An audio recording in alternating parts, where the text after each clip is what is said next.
რა ელოდება იმას, ვინც გაწყენინა.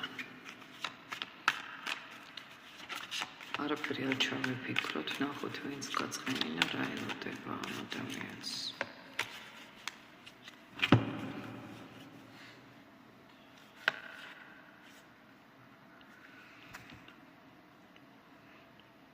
სინანული, შიდა არეულობა, დაუმთავრებელი საუბრები საკუთარ თავთან, ადამიანები მის გარშემო აღარ რეაგირობენ ისე, როგორც ადრე რეაგირობდნენ მასზე. ძალიან ცუდ ტრანსფორმაციაში შედის. ეს ყველაფერი ამოვიდა. თავისით მოვდრიალდა სხვათა შორის. ძალიან ცუდი ტრანსფორმაცია აქვს.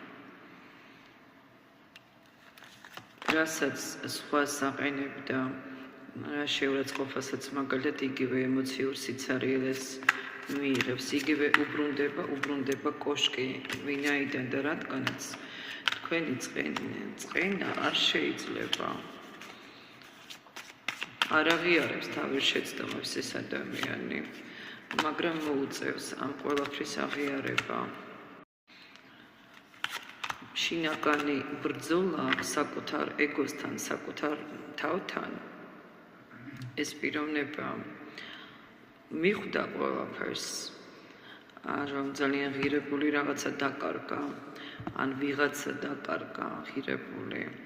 ხშირად ასეთი ადამიანები მოგვიანებით ცდილობენ ადამიანის დაბრუნებას, მაგრამ აქ უკვე გვიანია.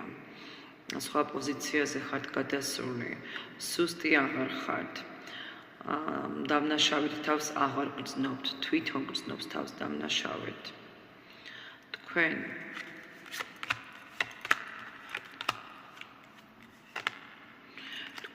აბსოლუტურად განთავისუფლდით ნეგატივისგან, ემოციურ ასპექტში გაქვთ გაძლიერება, წინსვლას გრძნობთ. არაფერი აღარ გტკივათ, ისე ხართ, გაანულებთ თქვენი პროცესები უკვე. განულებულ ენერგიებში ხართ, სადაც ნეგატივს ანულებთ. სადაც აღარ გტკივათ უკვე. წინ მიდიხართ, თვითონ კი ხვდება, რაც დააშავა.